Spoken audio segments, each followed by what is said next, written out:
1967년에 김재규 전 중앙정보부장 아시지 않습니까? 그분의 후처였던 장모 씨가 문을 연 고급 요정이다. 이렇게 알려 있어요.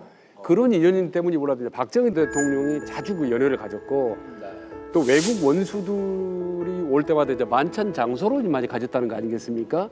그 요정의 최고 간판 스타가 한강변 변사체로 발견됐으니 세상이 깜짝 놀란 거죠. 그때 또 논란이 됐던 게 이 사건이 마포구 관할이었습니다. 그런데 사건 발생 엿새 후에요. 돌연 수사가 검찰 공안부로 넘어가게 됩니다. 그냥 검찰도 아니고 공안이니까 더 사람들이 이상하게 생각할 수밖에 없었다라는 겁니다. 오히려 이제 아버님 생각은 오히려 계속 수사권을 갖고 있으면 오히려 이상한 소문이 자꾸 퍼질 거 아닙니까? 그때 언론 내에서. 그러니까 오히려 수사가 검찰로 넘어가는 것이 오히려 홀가분했죠.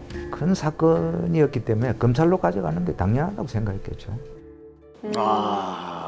이게 이제 당시에 무슨 소문이 막 돌았냐면 정인숙한테 3살짜리 아들이 있다. 아들이요?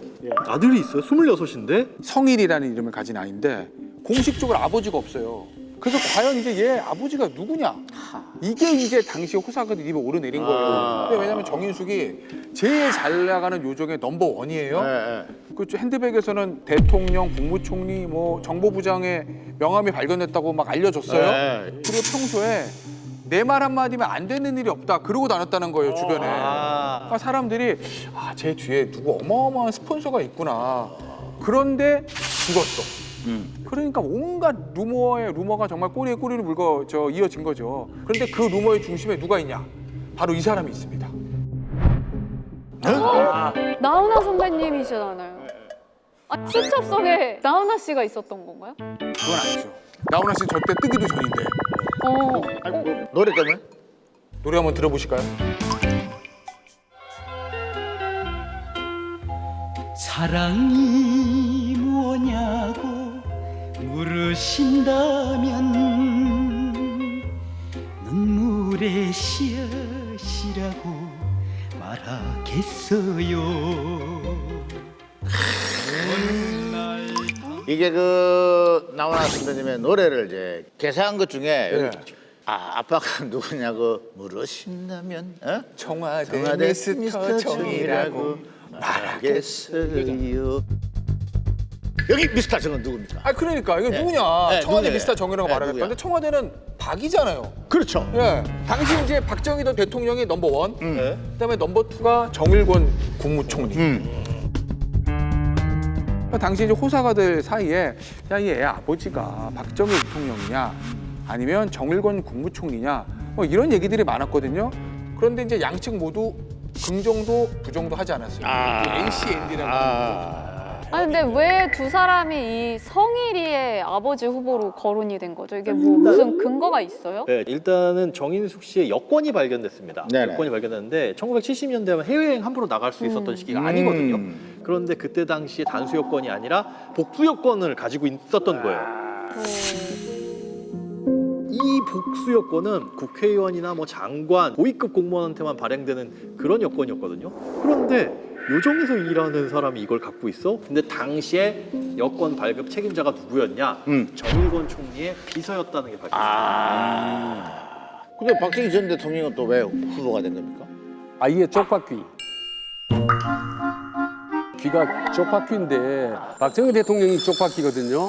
귀가 닮았다. 그래서 이거 왜 아빠냐 했더니 알고 보니까 정일권도 똑같은 쪽박귀. 한간에는 이제 정인숙이 필동에 살았는데 누군가가 그 정일권 부인에게 정인숙 남편 아들 아니냐라고 이제 물어봤죠. 상당히 뼈아픈 질문을 툭 던졌더니 그 부인이 마침 우리도 아들이 없었네. 제가 우리 아들은 데려와야지. 반문해서 그냥 넘어갔다는 거 아니겠습니까?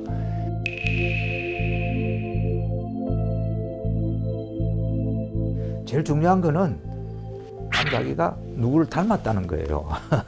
처음에는 뭐 대통령의 뭐 이런 이야기가 많았거든요. 그 아버님으로 확실히 들을 수 있었던 것은 당시 총리가 너무 닮았다. 이제 뭐 이런 이야기죠. 씨도둑은 못합니다. 그러고 이제 아기가 성장하면서 너무 닮은 거예요. 뭐 그것으로서 저는 궁금증이 다 풀렸죠. 예, 그때 이제 젊은 기분에 제일 궁금했던 부분이었으니까. 결정적으로 김종필 전 총리가 돌아가시기 전에 정언록을 남겼는데 거기에 결정적으로 회답이 나옵니다. 박정희 대통령 이야기가 정일권이가 나한테 왔다 갔다. 그런데 정일권이가 각각 한번 살려주십시오. 이러면서 사실관계를 이야기하는데 정인숙이 누구냐 이러니까 김종필 그 당시 공화당 의장이 소개해 줘서 만났습니다. 당신이 소개해 줬다며 이러니까 김종필은 모르는 사실이었다는 거예요. 그럼 김종필이 이게 무슨 일인가 싶어서 정일권을 찾아가서 물어보니까 정일권 이야기가 그때부터 한 4년 전에 아시아 국회의원 연맹 총회가 서울에서 열렸어요. 그 행사를 하면서 이제 김종필은 공화당 의장이고 그러니까 그 접대하기 위해서 선운각에다가 그 손님들 모시고 갔다는 거예요. 정일권 옆에 앉은 아가씨가 정인숙이었다는 거예요. 아니 그때 행사에 하는데 그 소개했다고 이야기하면 어떡하냐. 이래 이제 항의를 하고 그래서 나중에 박정희 대통령한테 가서도 그렇게 이제 설명을 하고 정일권의 명예를 생각해서 그때 연말쯤 지나서 총리에서 퇴임을 시키게 된 거죠. 근데 뭐 저게 주변 이제 증언들이 나온 거긴 한데 공식적으로 확인된 건 없는 거예요. 땅땅땅을 한 적이 없네. 자, 그런데 이제 문제는 뭐가 있냐면 아까 오빠가 범인이잖아요. 오빠가 자백했고 어쨌든 시신도 나왔고. 그렇게 결론 났죠? 네, 결론 났죠. 그런데 오빠가 이제 19년을 받았어요, 징역. 만기 출소했어요. 근데 오빠가 나와서 뭐라 그랬냐면 야, 나는 범인이 아니야. 다 형기를 채우고 나서 다 살고 나와. 아니 또 무슨 얘기를 하는 거예요, 진짜. 당시에 괴한들이 내 동생을 죽인 거야. 내가 죽인 게 아니야. 이렇게 얘기를 한 거죠.